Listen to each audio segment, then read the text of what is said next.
Well, hi there, everybody. Welcome to Thursday. Evan and Tiki on a very, very, very busy Thursday. The Yankees are back in the Bronx getting set for the home opener tomorrow. More on that later. The Mets are trying to get a win and maybe two, and we'll keep you posted throughout the day as they're battling the Tigers in a doubleheader. The Kansas City Chiefs could very well move, and I invite them to reside on Long Island if they so choose. What? If they want to. But sometimes you get really, really bad news, but the bad news is necessary, and the bad news is actually good news. Like, you have this girlfriend, you're having a great time with her, but you know, she's screwing around. You just know it. And at some point, she just has to put you out of your misery. At some point, she just has to tell you, I'm done with you, even though you're having a great time thinking about something working out, even though it has no shot of working out. And that's why the announcement today that came from Woj that Julius Randle is done for the year. It sucks for Julius. It sucks for the Knicks. But in the whole grand scheme of things, it's good news. It is very, very good news. And I want to tell you why it's good news. First of all, you shouldn't be surprised. I think since the moment that injury went down, we have openly speculated that this was far worse than the Knicks were letting on. Yeah. And there was a good chance this was going to happen. Right. But the reason why this is good news is there was no scenario, Knick fans, where this was going to work out. If he pushed his way back through this shoulder issue and he played a game or two and pushed his way through the regular season, let me just give you the spoiler on what would have happened. He would have played like crap. And you guys who have been very hard on him, rightfully so a lot of times, would have turned on him. You wouldn't have cared if he was coming back from injury. And if you ask, how do you have proof of that? See last year. He wasn't healthy last year, but you didn't think about that when he played like crap in the Miami series. There was no scenario. If we're just being realistic with each other and we're having a smart conversation with each other, there was never a scenario where this was going to work out.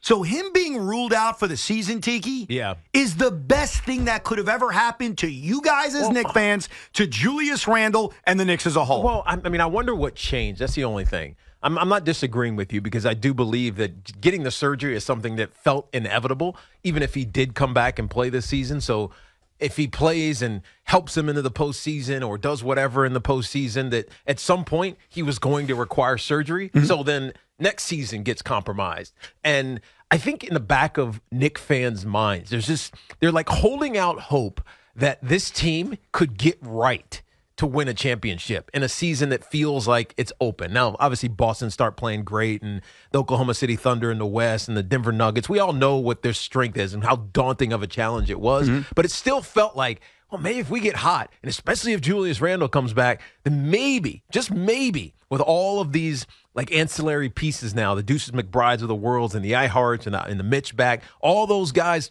collectively, maybe they could get to the NBA Finals. Right. And so, like, you were just holding out hope that he would come be the savior. Ultimately, I think you're right. But the first thing that jumps in my mind when I hear he's done for the season and he's got to get surgery is, why didn't you do that early? Oh, no. Right? Why didn't you just, when you knew how bad it was? No. Because it was bad. It was bad. Right? Yeah. Because they ruled him out basically indefinitely, and they weren't going to check on him for another 2 or 3 weeks, whatever it was initially. When you first know how bad it actually is, why not do surgery then? And even if you don't make it back this year, at least it sets you up for a longer lag time until the start of next season, and you're fully healthy. You got all your strength back. You're not grinding, and maybe he'll be back for the start of the season. Maybe it's gonna I feel like now the Knicks with Julius Randle are gonna be in that wishy-washy, we're not really giving specifics to his availability at the start of next season already. I'll address that. First of all, I think what you needed to do, and I commend the Knicks. I think they handled this well. I really do. I think the Knicks kept this secretive for a while, which put up my antennas and put up a lot of our antennas on why they're being so secretive about it. Yep. I think they knew, there was a really good chance this was going to happen. But getting the surgery immediately does nothing. All it did would wipe out any chance of him coming back. And they wanted to give this man, who's a hardworking guy, who is a dog, who is committed to playing every opportunity to get that shoulder right. And if he needed the surgery come first week of April like he needs it now, he is still on track to be ready for the start of the season. And if he doesn't make the start of the season and he misses the first few weeks, watch this. Who cares?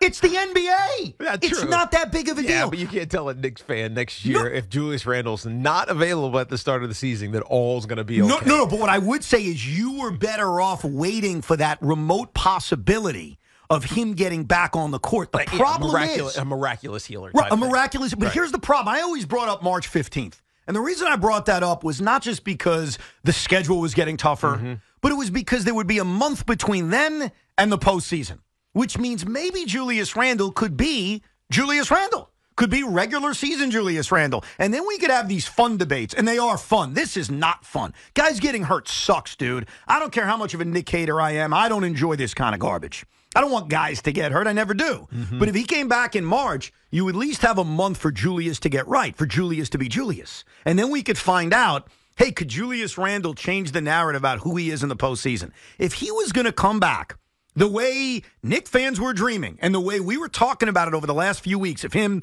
pushing his way into a regular season game on April 10th and being at 60%, but showing his toughness and getting out on the floor, guys, this would have ended horribly because, A, Julius needs to be a bully. Julius needs to be tough. Julius needs to bang. If he's not that guy, who the hell is he? So you were going to have him come back.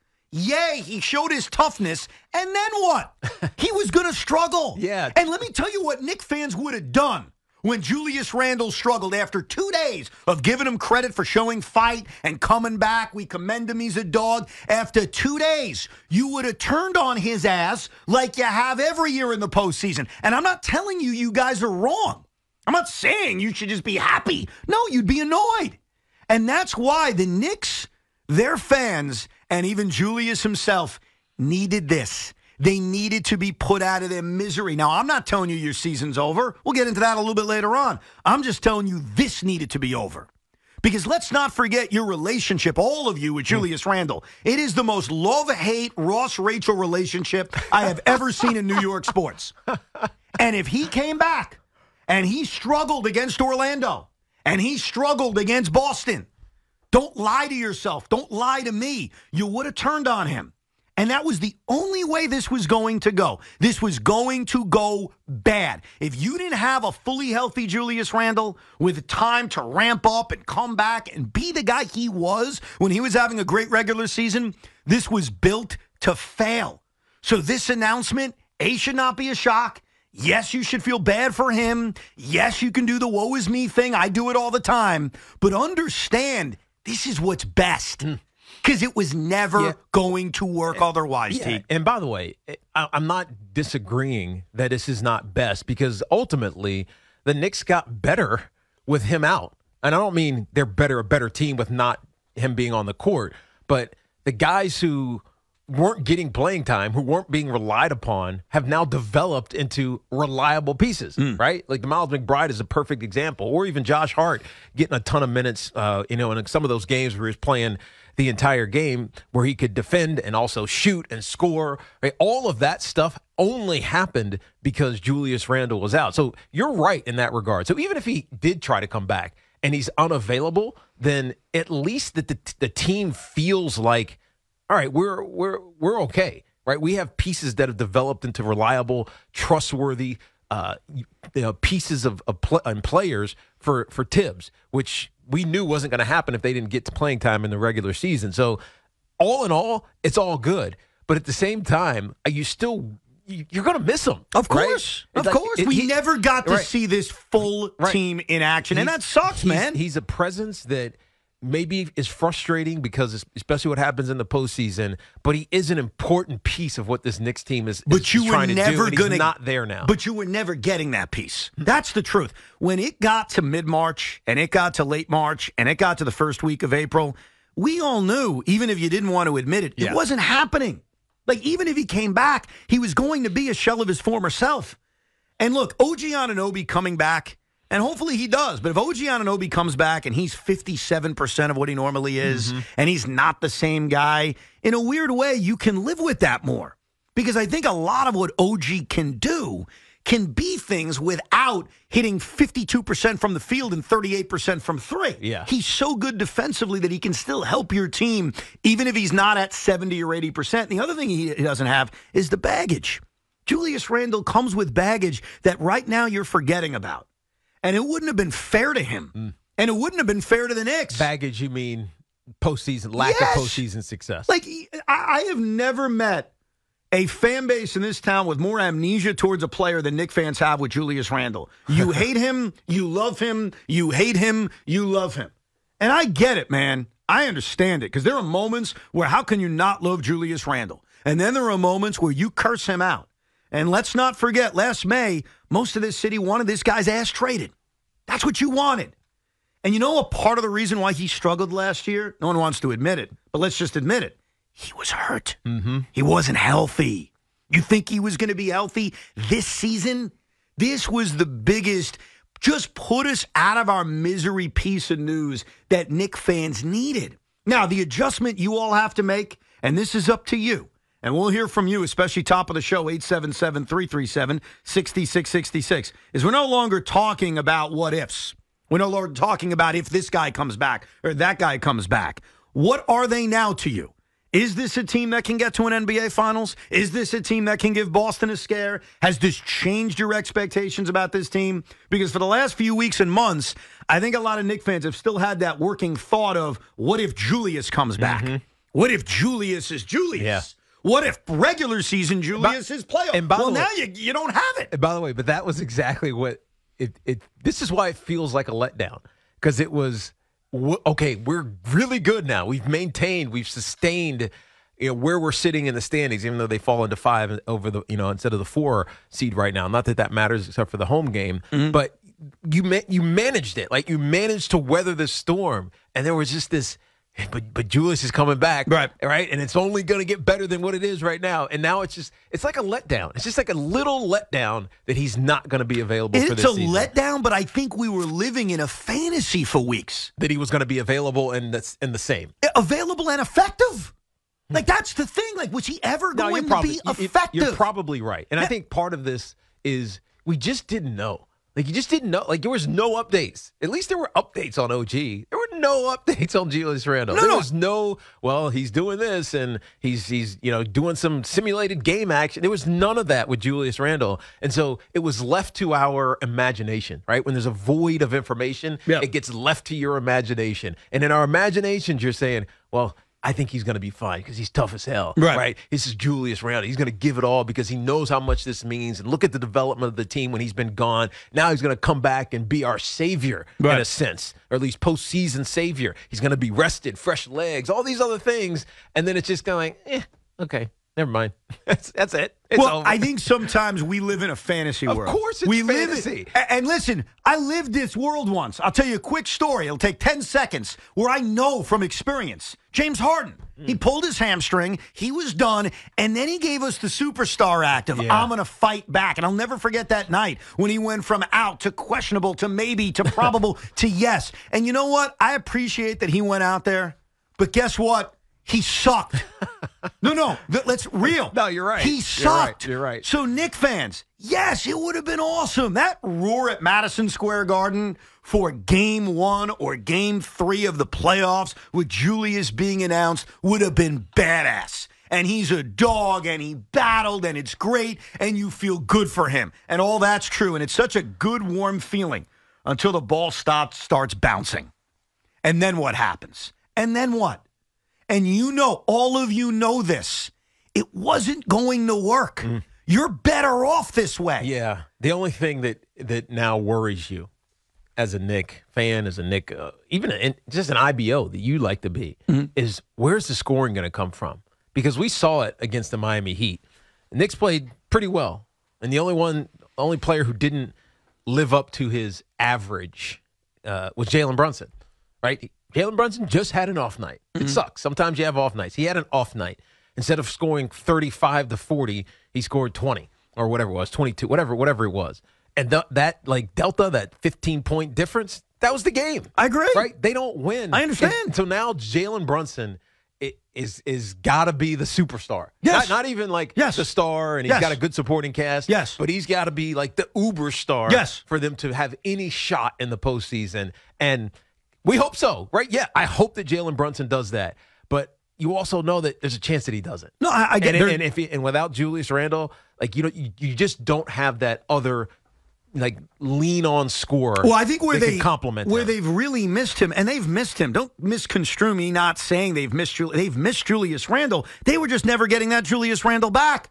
That was never happening. Where they really miss him are those minutes where Jaylen's on the bench. Yeah. Where's the offense going to come from? Right. But I want to say this to Knicks fans, because I've lived this world too. This loser mentality of it's over and we can't go anywhere and let's start thinking about next year. Stop with that garbage. No. You got to stop with that garbage. Look, I'll give you an IBO perspective right now. I don't think you could beat Boston. I didn't think you were ever going to beat Boston. That's just my opinion, though. I don't think you'll beat Milwaukee. That's just my opinion. I think you could beat anybody else in the Eastern Conference. The problem is I think any of them could beat you.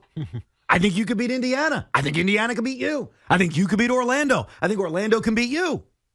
But what I don't want to hear going into the postseason, no. I don't want to hear this loser mentality. You think I'm a loser? I never have the mentality going into the postseason of we have no shot. Never. Not once. You always have a shot because you have no idea. None of you out there have any idea that if you do beat Orlando, let's say you're with me. You're like, Evan, I kind of agree with that. We can beat any team in the East, just not Milwaukee or Boston. And let's say you beat Orlando, and now you're playing Boston. How do you know they're healthy when you play them? How do you know that? How do you know something fluky didn't happen to Jaylen Brown or Jason Tatum or, dare I say his name, Kristaps Porzingis? You don't. You have no idea. And that's why the playoffs, to me, I don't care the sport. I don't care the seed. I don't care anything. Don't tell me my team has no shot. Yeah. So, yeah, sometimes I play with you guys. You're not going here. You're not going there. I'm giving you my opinion on that. But as a fan, don't have that loser mentality. Yeah, the luck's been against you with these injuries, but you don't know if Milwaukee isn't going to suffer a big one. You don't know if Boston isn't going to suffer a big one. In 2.5 weeks, the playoffs are going to start. Be ready. Don't give up. Don't shrivel up. I don't want to hear that kind of crap because I don't get that. Yeah. Well, I don't get that logic. But I'm not even worried about that. Whoever Tibbs has to put out on the court, you know that they're going to be ready. That's the one thing that you can no longer question about Tom Thibodeau. The players will be ready. I don't know about the fans. They're already giving up. Yeah, for me, I'm not even talking about the fans. I'm talking about the organization, internal of the organization, the guys on the court. We know that they're going to do exactly what they need to do. Now whether they're good enough, we'll see. Right? That's just a 2C. But from this conversation that we're having, it's all about just the letdown. And I don't think it's a major letdown. It's just like a feeling of, man, if only. Yes. It's a if only. Could have been. Could have been. Yeah. This could have, should have. Yeah. Maybe been one of those years if Julius Randle came back and was right and healthy and just added to everything that's developed over the last 2 months or so. What are your new expectations for the New York Knicks? We'll get to your calls coming up, 877-337-6666. And if you're too depressed and you're too down, me, the leader of the coalition of Knick haters, I'm going to give you a pep talk because the one thing I don't want to hear, it makes me sick, it hurts me as a sports fan, is to hear people give up, is to hear people say, now we have no shot. Is it more difficult? Of course. Are you as good? No, I'm not arguing that. But sports is funny, man. You think you have it figured out. You think you have all the answers. And then they change the questions. Let's go Knicks. Roddy Piper. We're coming to you live from the Town Fair Tire Studios, powered by Town Fair Tire. Nobody beats Town Fair Tire. Nobody. A lot of baseball to get to. We'll recap Game 1 of the doubleheader between the Mets and the Tigers once it concludes and get you set for the Yankees home opener, one of the hottest tickets the Yankees have had in a while.